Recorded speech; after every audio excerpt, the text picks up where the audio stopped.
Okay. Okay, good afternoon, everyone, and welcome to our webinar or roundtable on the Asian markets. I am Chrysoline Monnier, and I am the responsible for the South Asian markets. I am based in Brussels, as my colleague Victor Dulait, who's responsible for the Eastern markets. And we also have the pleasure to have our colleagues from Asia. So Mattias Debroyer, based in China, Jean-François Aernouts, based in India, William Delsemme, based in Japan, Rudi Mertens, based in Singapore, and Hien, based in Vietnam. So today we will first have a look on the COVID's impact on the Asian markets in general and what is the current economic situation over there. Then we will move on to sectoral presentation on diverse sectors. First, the fine food sector, then the green building sector, and then end up with the e-commerce sector. You can also ask your questions. We will address them at the end of the session. You can see on the panel boards that you have the possibility to address your question, to write them down. So do not hesitate to do it while the presentation goes along, and I will address them to our speakers later on. So we can move on to the first presentation, the economic situation in Asia. Victor, the floor is yours. Thank you, Chrysoline. As Chrysoline just explained, my name is Victor Dulait, and I'm in charge of East Asian market at Brussels, in Brussels. So we'll just give a short introductions to the economic impact of the COVID in Asia. First, China, the first economy in Asia. Its economy, it was the first country to notify the World Health Organization about the new virus. The lockdown ended in April, and since the economy was already very dynamic in the past years, the Chinese economy is still growing. There are still opportunities in China. For instance, cross-border commerce. My colleague Mattias Debroyer will talk about it in a moment. But it's much more challenging now to export than it was in the past. Second country, Japan, is much more impacted by the crisis. It had seen a huge decline of private consumption, and as a consequence of its imports. However, there are still opportunities in Japan, since Japanese consumers trust European products, especially in the food and beverage sector. Let's take a look at Indian economy now. So India is greatly affected by the COVID in various sectors. The country was already struggling with the jobless growth in the past. And because of the new crisis, India has witnessed a sharp decline in the number of jobs in the formal sector, which could impact India's economy in the long term. South Korea sees its economy less impacted by the crisis, since the country has not experienced any lockdown, and its government has launched a fairly aggressive fiscal response. We believe demands for food and beverage will still grow in the next years, and as a consequence, Brussels will attend Food Soul in May next year to match these opportunities with our food and beverage products in Brussels.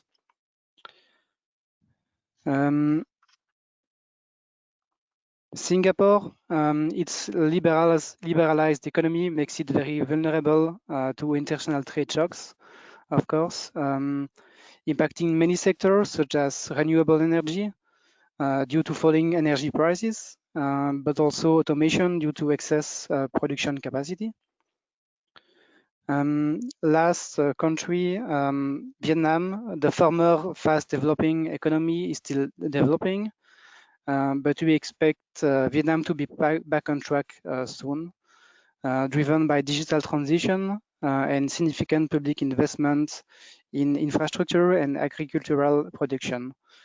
There are still opportunities for SMEs, especially in the food and beverage sector, for companies willing to invest on the long term on public image.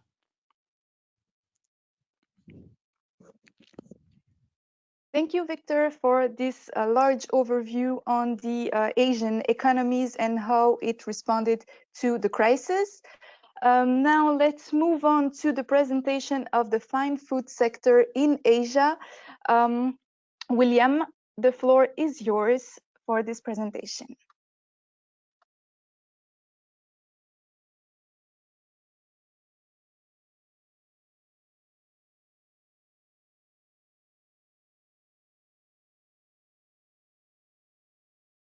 Hello?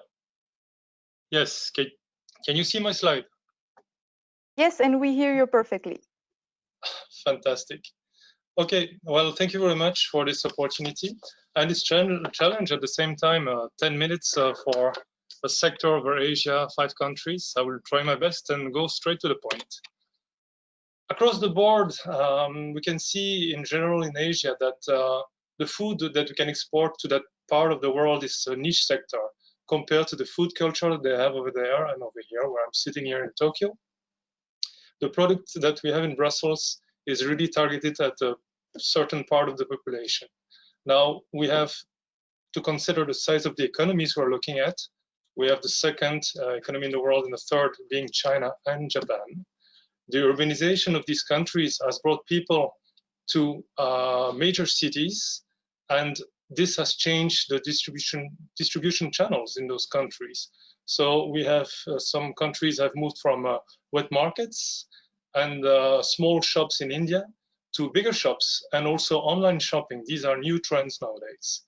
The rising income that has been created with the urbanization has changed the consumer habits, and therefore the people start buying more meats and dairy products in Asia in general. The lifestyle has been, for that part of the population, westernized, and therefore richer people are open to new flavors and a new type of foods. Also, in size is to be considered the population. I used to draw a circle around Asia, and I used to say that there are more people inside the circle than outside of it. We have mature population like China, Singapore, and Japan, where population is aging, and they are changing therefore their consumer habits, versus young population with India and Vietnam. This induces this wealth, and this change of lifestyle is inducing a health consciousness across the board, and you have lifestyle disease appearing or not. People are really, in general in Asia, are very interested in healthy products. And also, we can say that across the board, that part of the world is where growth will happen in the next decade. So therefore, I think it's one of the places Brussels companies should consider. I will browse quickly through the countries, starting with China. This is the world's biggest market nowadays, according to my colleague based there in Shanghai, and therefore it's definitely something to consider. It has a high growth with a high potential. It has been diversifying its diets thanks to the higher salary appearing, and people are starting to eat more meat, more dairy products, and consume finer alcohols. That's very good for beer producers and spirits in general. Food safety is a concern, and therefore there's been a push for imported products in China, and people also consider having a healthier lifestyle.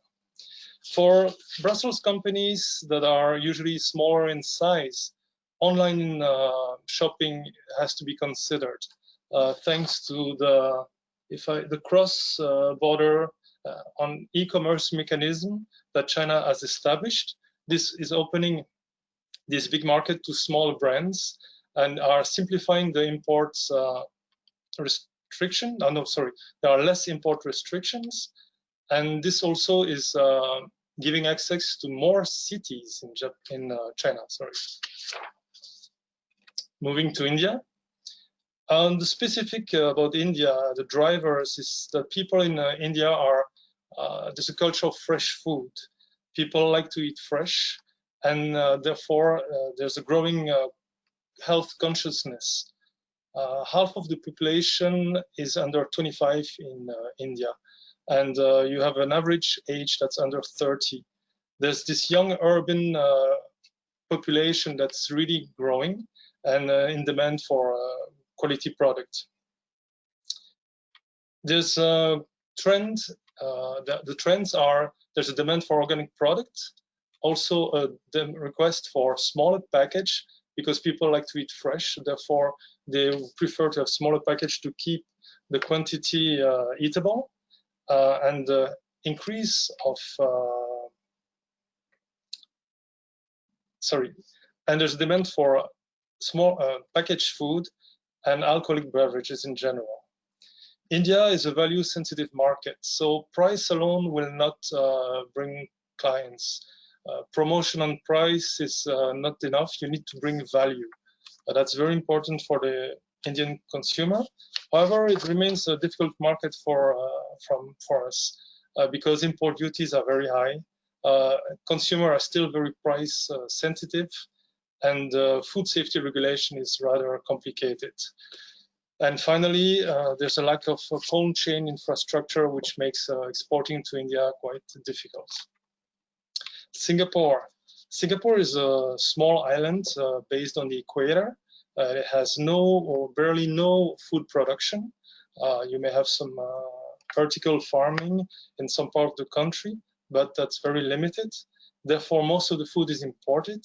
It has a very high disposable income, but also a very aging population. And surprisingly, although they have a premiumization of most products, Singaporean likes to have brands and, if I may say so, bling bling products. People are very price conscious, and the elasticity of price is not that high in Singapore. People like to have value for money, a bit like India. There are several cultural groups, ethnic groups, three main: Chinese, Indian, and Malay. Therefore, you should consider that. And also, the climate is hot and humid. It's based on the equator. It's also something to be considered. And brand recognition is also very important for Singaporeans. So if you sell in Paris, London, or New York, or Tokyo, this will be appreciated by the Singaporean consumer. Moving to Vietnam. Vietnam, for consumer, they have a very, it depends very much on the lifestyle.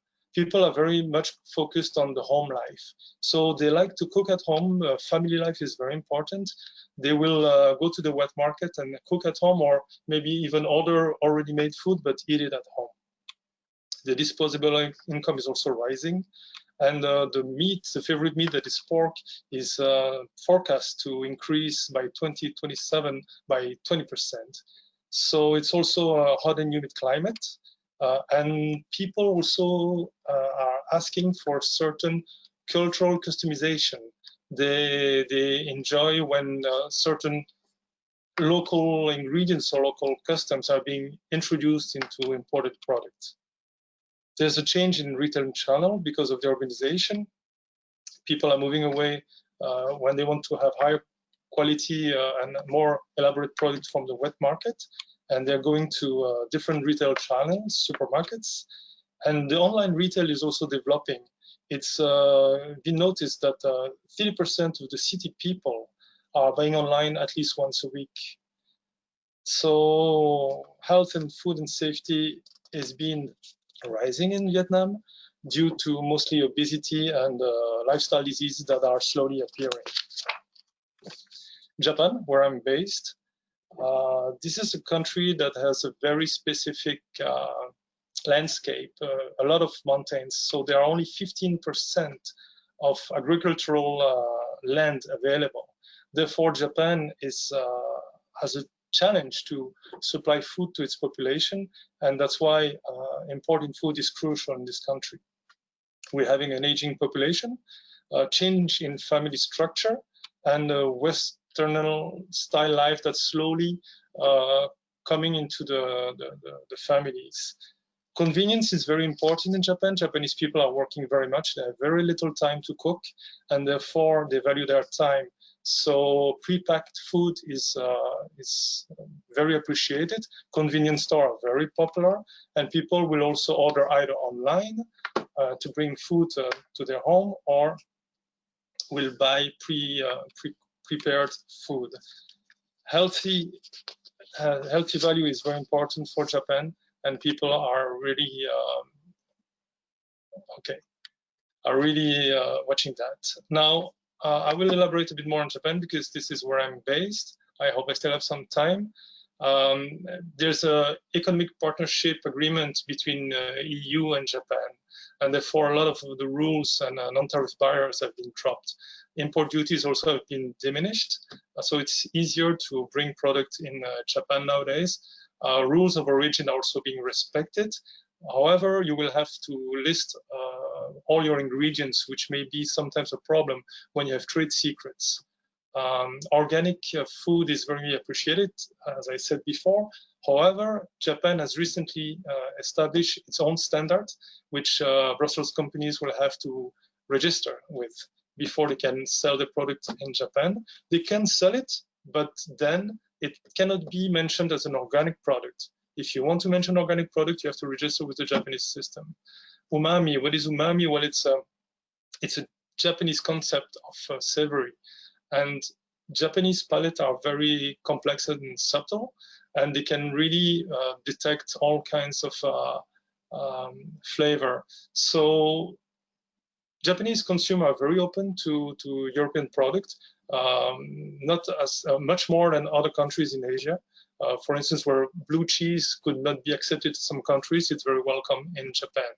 There's an emphasis on quality and branding. Japanese will also look very much into your packaging. It's very important. I think women consumers are very important in Japan. When we think with our European mind about women consumer, we think lady working and having her own purchasing power, and that's very true in Japan. More and more women are working. However, in the traditional system of the family in Japan, where the lady was staying at home and the husband was working, well, little people know that the salary of the salaryman was given to the lady, and she is the one that's actually handling the family budget. So whether the lady works or not, she's the one that has the family budget and the purchase power. It's something very important to consider in Japan when you market and you do your branding for this country. And finally, Japan is one of the major Asian markets for the quality products and the fine food. It's always been a traditional and strong supporter of our quality products, and I think it will remain for the years to come. So, of course, to approach all these countries, you will have to consider adapting your approach, looking at the distribution channel, labeling, packaging, and product placement, and the partner that you have. And I would like to finish a bit about the COVID-19, what happened here. Yes, the economy is, of course, impacted. We're looking at something similar to what will happen in Germany, around 5 to 6% decrease in the economy. It's not as bad as many countries, but yeah, it's still very, very strong. The country has not been through a lockdown, so most of the shops are still surviving. There's been a big reduction in income, but they are still surviving, especially in the food sector. And what we have seen is a few changes. One is luxury products going more and more online. So it's been more widely accepted that luxury can be on a website. And the second thing is that food delivery has increased a lot, and restaurants, for instance, have been starting what we call the ghost kitchen, which basically is the restaurant still operating, but without a room to have the food to be served. It's being mostly delivered. Well, that's about it. Thank you so much for your attention, and I hope I didn't take too much out of my 10 minutes available. Thank you, William. for your presentation on the food sector. For attendees, do not forget to ask your question on the question panel. And we now will move on to the green building sector in Asia. Rudi, the floor is yours.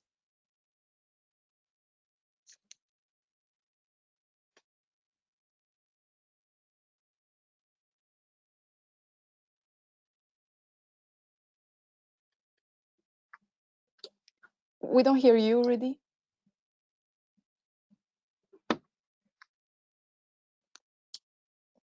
Please go on.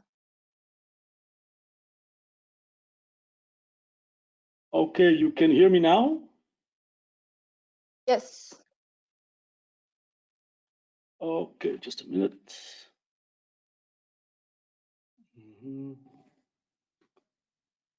Just a minute, I lost my...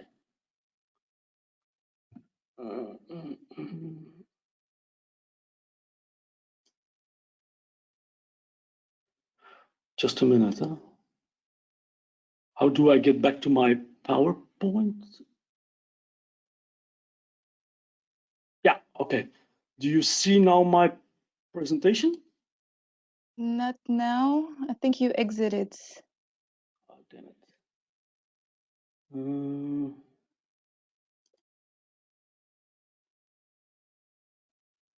Just a minute, I have an issue here.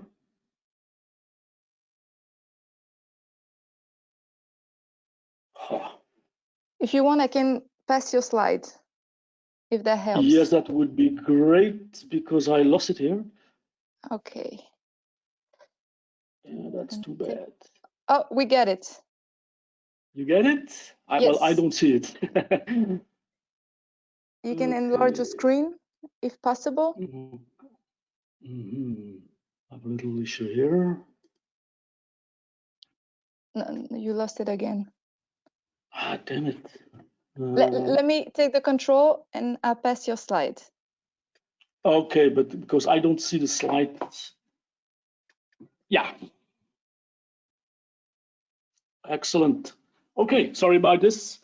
Hello, everybody. So I'm based in Singapore. I will give you a short overview in 10 minutes about green building in most of the most important countries in Southeast Asia, starting with Singapore.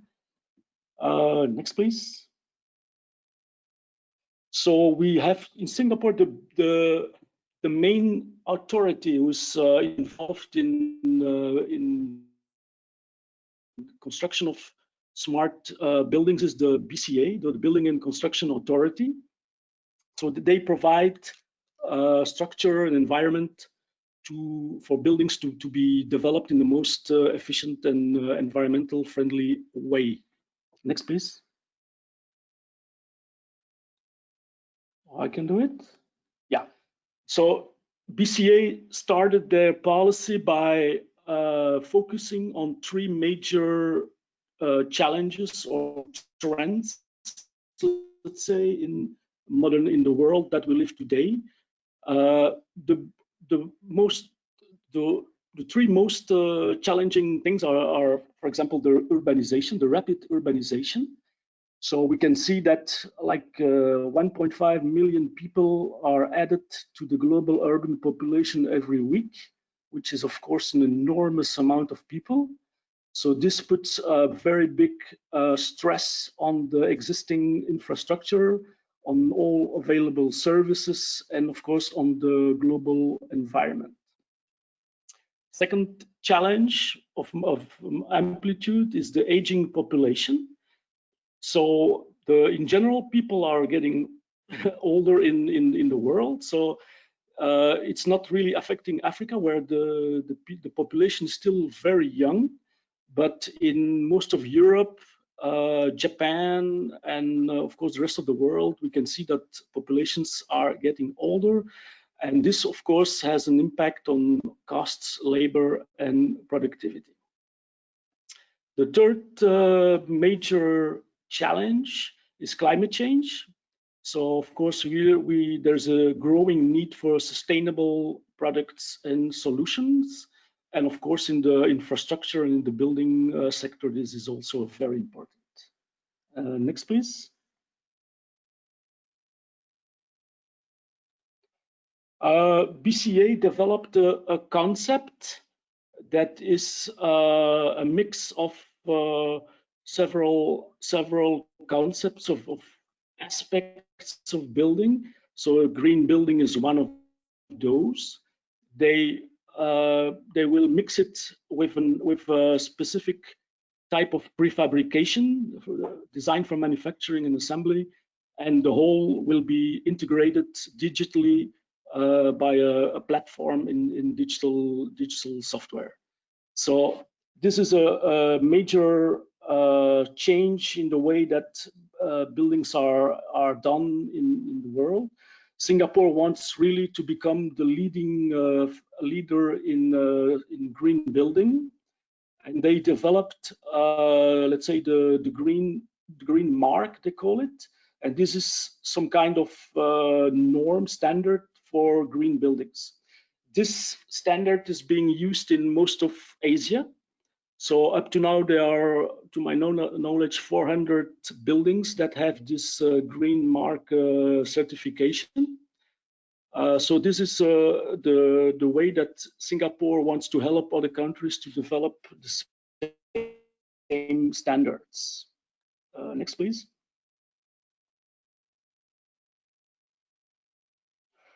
For green buildings, so globally, all countries have, let's say, most of the countries have put on the obligation to keep global warming below 2 degrees, and to call for buildings to operate at net zero, which means that buildings are going to be more and more energy sufficient.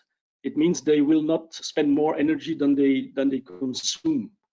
For Singapore, the actual let's say the percentage of green buildings in they call it the gross fixed assets, that's all type of buildings, is like in 2 years ago it was 37.6%, and Singapore wants to go to 80% by 2030. So that's in 10 years, which is a very challenging and very ambitious goal, but I'm sure Singapore will succeed to achieve this. They also have like 30 ongoing projects for the moment in Singapore, which involves green buildings and all kind of energy-related aspects. There's also a policy to optimize existing buildings to the new standards. It's called the Green Mark, also BCA, and that's for existing buildings. Next, please.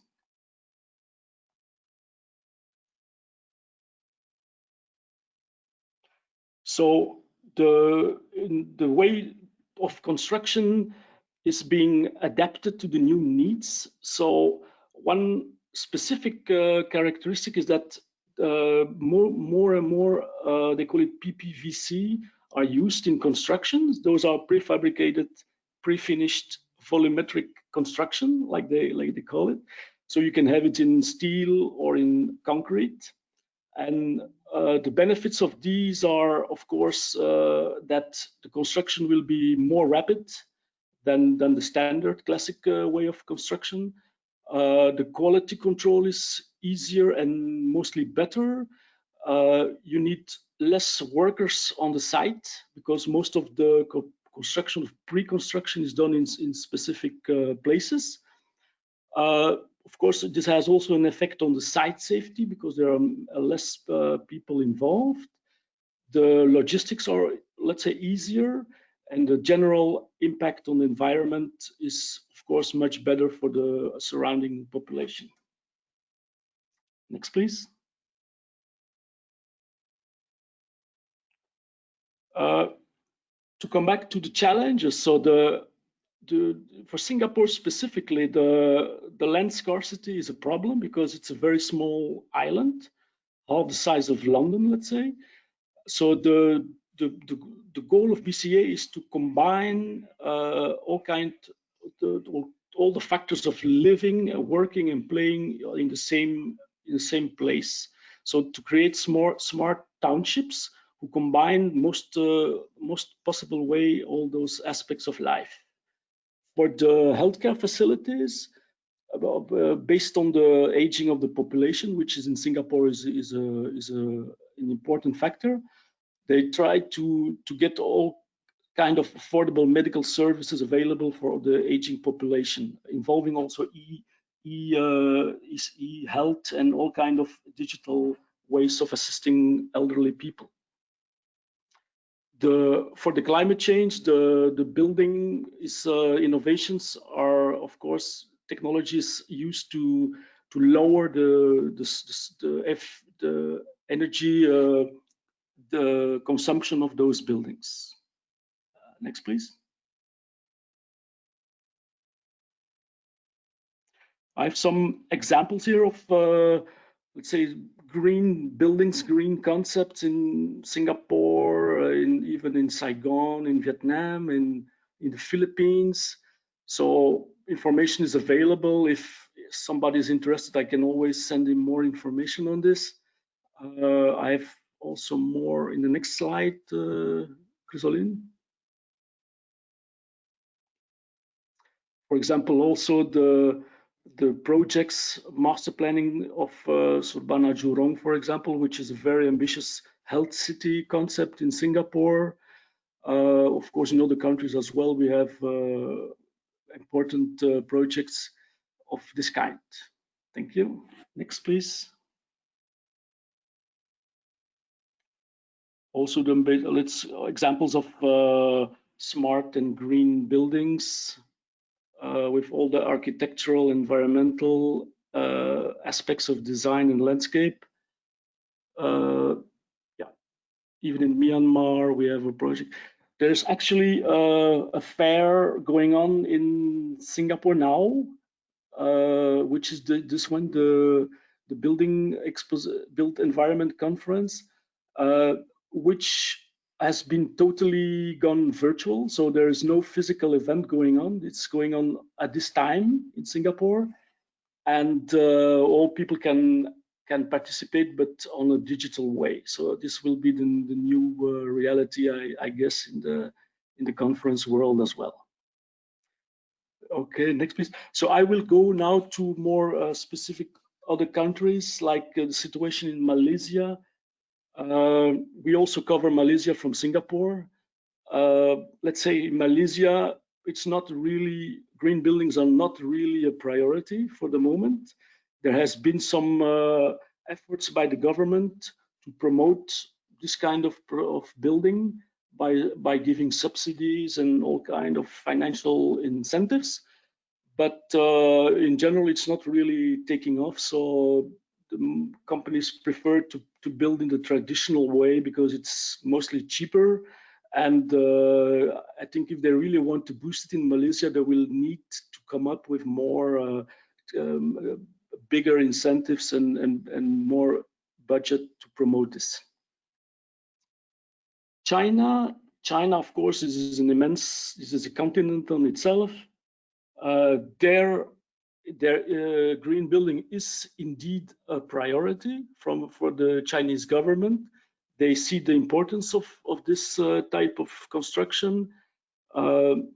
Unfortunately, the market share of foreign companies now in this sector in China is very limited, very non-existent.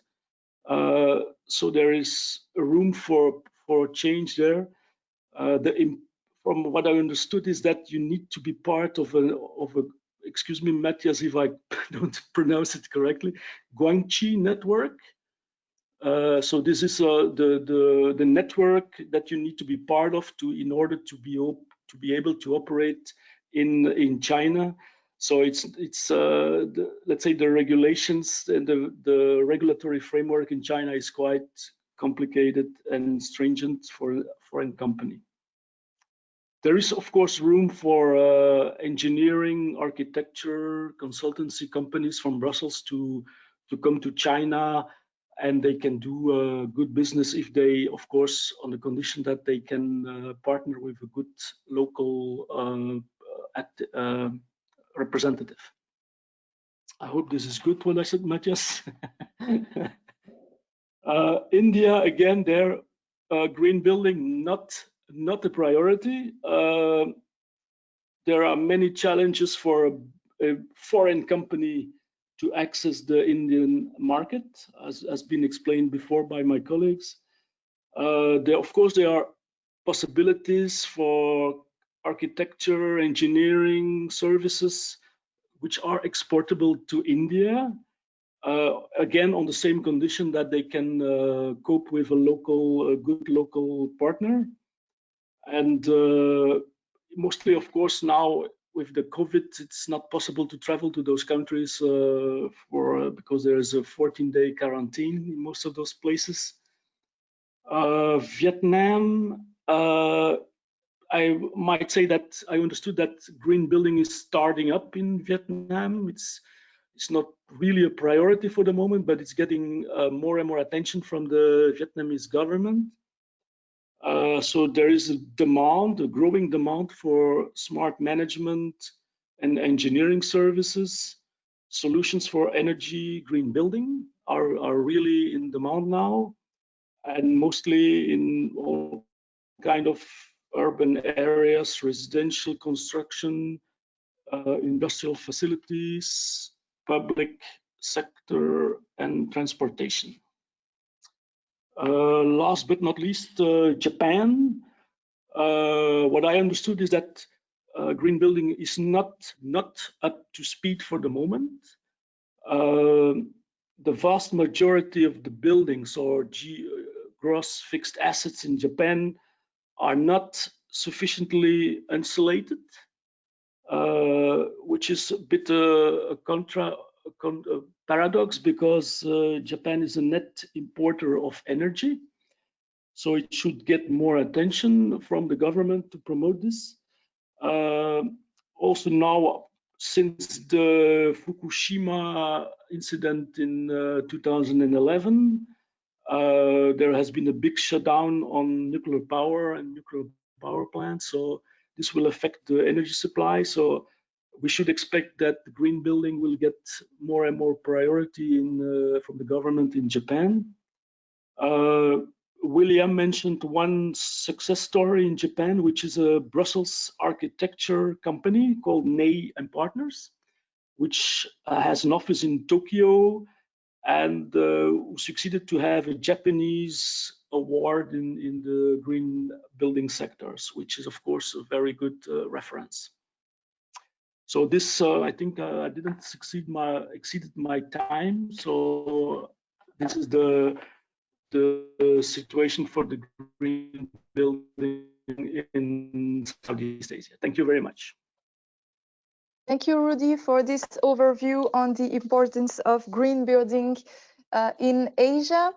I will now pass the floor to Mattias for last presentation on the e-commerce sector across Asia. Mattias, the floor is yours.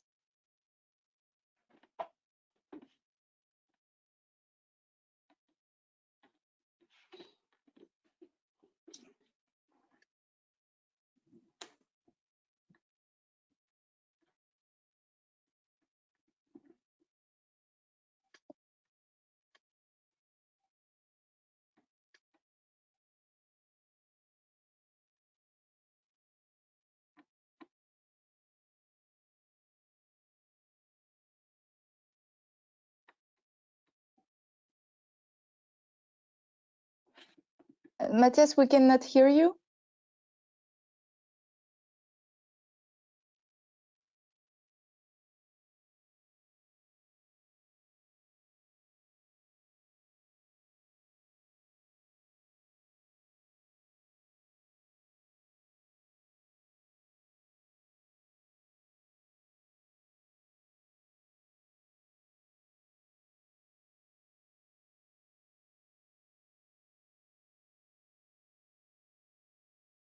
Hello, can you hear me now?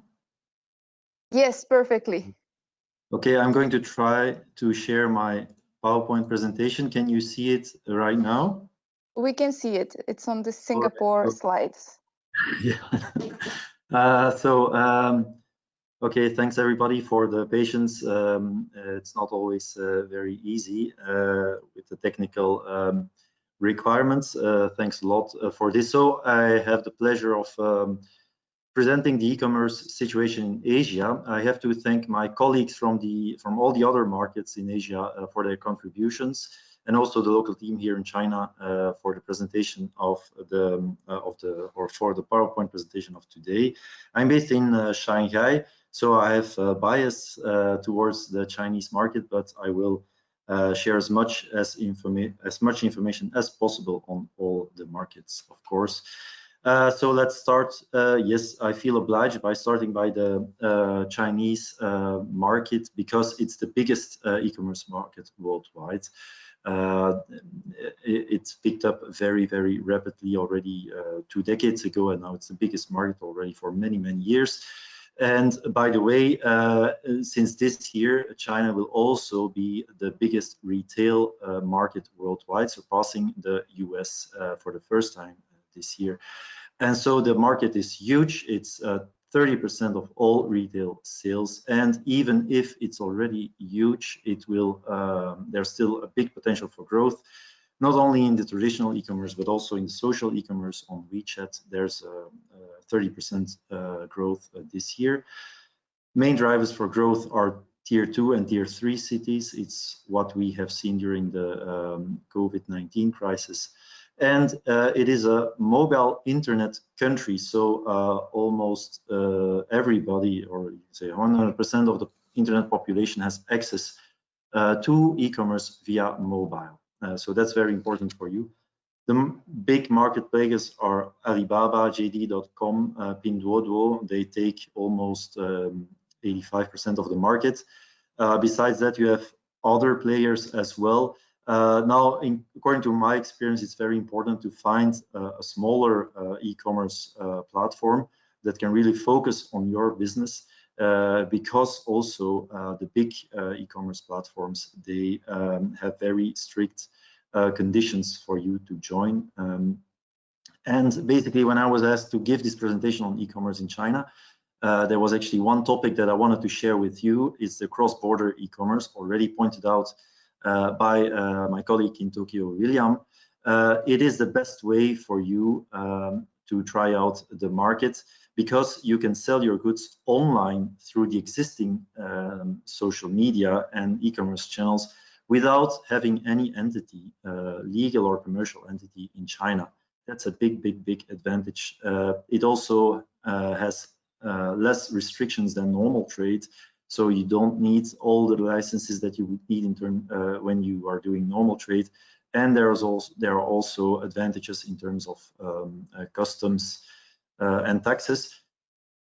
The big result here is that you can get a payment of a Chinese customer paying for your products on an online channel. You can get that payment into your own bank account in Belgium in euro. That's the concrete result that you can get, and that's very important, because in China, credit cards like we know, Visa, MasterCard, they're not in use here. So you have to use the WeChat Pay or the Alipay to get it all done. A few essential things to know about Chinese consumers. Reputation is very vital. You have a very active online community of consumers, and very small events can result into damage to your reputation. And some big brands have had to stop the marketing campaign in China because of trouble. In China, you have big shopping festivals. You probably know Double 11 festival on the 11th of November. It's an Alibaba event. You have other festivals too. Try to use those festivals as a leverage. And Chinese consumers are very price sensitive, and there's a high price awareness.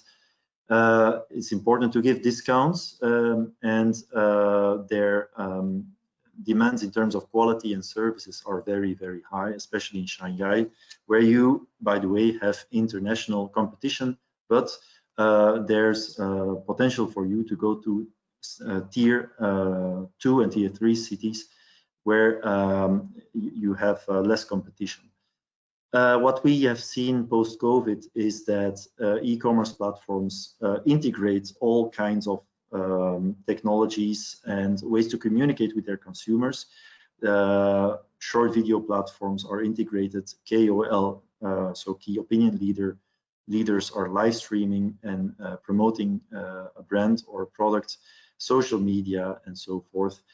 We have seen a further expansion of O2O, online to offline retail, with the most famous example here is the Hema stores of Alibaba. We have seen unmanned retail and shopping and contactless delivery and so on. Positive perspectives in a market where people are looking for value for money, especially post-COVID-19. Japan is the third e-commerce market worldwide, so it's a very important market also here, but it has potential for growth, especially when you look at the use and access to the internet. 93% of the population, but the market only covers almost 9% of the market. Important sectors in e-commerce are, first of all, retail, then service and digital content. Major market players here are Amazon, Rakuten, and Yahoo. You need to adapt your product to the market. It's very important. I think that counts for all Asian markets. And essential things to know about Japanese consumers, it's very difficult to win their confidence. Most of or a big minority of the consumers are senior age, and they think it's very difficult to win their confidence.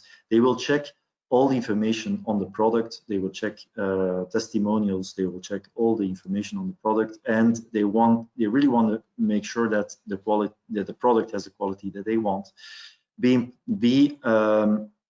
cautious about this, because it's important to give complete and correct and accurate information. If they have a bad experience with your product, they will never buy your product again, basically. Also, when shopping online, there's the expectation that they can buy with a discount. Post-COVID trends here is that there's a bigger offer of luxury products available online. Positive perspectives, it will remain top 5 worldwide and a growth of 5% annually in the coming 3 years. So all in all, very positive. Then we go to the market in Vietnam. It's a dynamic e-commerce market, the third biggest market in Southeast Asia, and a total of 10% of the total retail sales. But if you look at the figures here, you see that there's an enormous potential for growth. Already a lot of people online using social media. But if you look at the e-commerce users, it's below 50%, and it will grow up to 55% in 2025. It's the second fastest growing market in Southeast Asia, and you have stunning numbers of +25, +30% on annual basis. Major players here are Shopee, Tiki, Lazada, Sendo, and Taegyo Didong. I hope I pronounce it well. Otherwise, my colleague or our colleague Hien in Hanoi can correct me. Then we go to the market share of the most important categories. We have garment, footwear. Second comes books, stationery, flowers, etc. And then third comes home appliances. Cross-border e-commerce is gaining attention also here, not at least because there's a US-China trade war, and you have the free trade agreement with the European Union, and it has gained the attention from Amazon that has built a company in Vietnam to develop this. Also, Alibaba is active in this market, and especially in the cross-border e-commerce. Challenges remain the logistics, consumer service, and cross-border payments, where non-cash payments are still a minority of all the payments. But the government is acting, and the lawmaker is providing a new decree in the field of cross-border e-commerce. Positive perspectives, cross-border e-commerce development, etc., and very fast growth. Then we go to the market in Singapore. You know Rudi already, who is based there. It's a very attractive, one of the most attractive markets in Asia. Annual growth of 9%. Drivers for growth are the Singapore startup ecosystem, growing spending power of the middle class, high degree of user penetration, and so forth.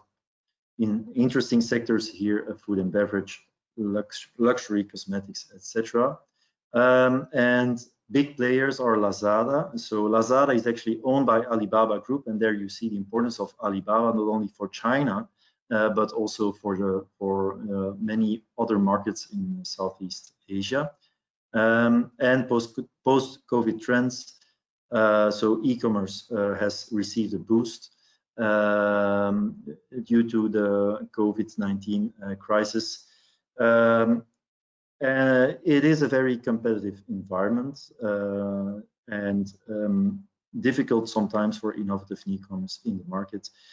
What is probably characteristic for this market is the voice search. So there's a lot of innovation going on here in the market in e-commerce. And one of the specifics here compared to other countries is the fact that there's a lot of attention that goes to voice search, augmented reality as well. Also here we see further development of the O2O business, so stable and modest growth despite possible headwinds. Then we go to India, where the colleague Jean-François is based. Here we see a booming e-commerce market with steep growth. I couldn't believe the figures when I first looked at them, but so you read them on the slide here.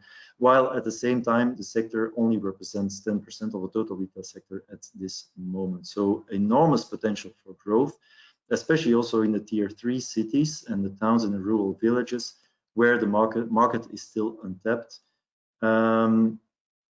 Important players here are Amazon, Flipkart, Big Basket, Groovers, Myntra, and also new startups. So you see, compared to the other markets, you see here other players coming up in the market. The sectors, the most important here are electronics and apparel. And the COVID-19 crisis has had a deep impact on the sector. There was a severe lockdown with forced closures and so forth, and operation under strict regulations. So more people were looking for buying things through e-commerce platforms, groceries, apparels and electronics and so forth. And this has led to really a surge in new registrations, and some platforms couldn't handle this and had to delay some of the new registrations. Post-COVID trends is that some platforms are investing to retain customers with decreasing spending power, but still rather positive here, or I would say even steep growth for the e-commerce here, because people are looking for new things to buy. So thank you for your attention.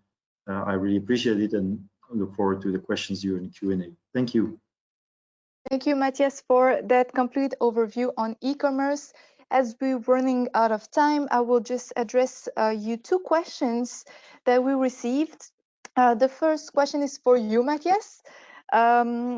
What is the place for European products on a platform of e-commerce in Asia? Is there a demand, or is it mostly for Asian products? There is a big demand for European products. Because they have the good reputation and they have good reputation for high quality and also for food safety. China has seen some food scandals in the past, and Chinese consumers are very aware of this food safety importance. And at the same time, there's a development of international taste. The middle class has got a big spending power, especially in the big cities, and they also have developed an international taste for new products. So especially when it comes to consumer products, and I'm referring again to the cross-border e-commerce, there's definitely a huge potential here to develop for European companies and hence also Brussels-based companies. Thank you, Mattias. Next question is actually a question in two parts for William. Is there already Belgian food and beverage products in Asia, and how are they welcomed by the consumers? And also, is the shipment more expensive nowadays because of the COVID crisis, or is it rather the same as before? Well, thank you very much. Can you hear me now? Yes. Okay, good. Well, first, you ask about Asia. I will answer mostly for Japan and and maybe a bit Singapore, because I was based there before Rudi, so I know a bit the situation before Rudi. Of course, it has evolved a lot. There were and there are Belgian and Brussels products present both in Japan and Singapore. I'm sure also is the same for the other markets, India, China certainly, and Vietnam, which are also opening and getting richer and being able to afford all these products. As Mattias said, the quality is recognized and appreciated, and the food safety is also highly praised. So in fact, when we think about Japan, and I finished my presentation with that argument, it's been one of the most supporting market for a Brussels product. And if we look at Asia in general, usually Japan, but I suppose China will come more and more, and maybe other markets, was the #1 export product to Asia for the luxury product. Now, when it comes to logistics, yes, you're right. The prices have been rising, unfortunately. Demand for air cargo, sorry, has been rising, and the price have followed suit. I hope that the situation will normalize over the time. I see that a lot of passenger planes are being grounded, so maybe some of those airplanes will be, transformed for cargo transport, and that may be a trend in the future. And I hope that definitely price and also regulation will normalize, because at some point even airmail was stopped, or in Japan you couldn't receive a product from overseas if you buy something online, for instance. Voilà, that's, I hope, answers the questions. Thank you, William. Thank you all for your time and your presentation, and thank you for the attendees for spending their lunch time with us. If you have any additional question, you can address them to us. You have our contact details on the screen, and you can find them also on our website, hub.brussels. I wish you all a great afternoon. Thank you.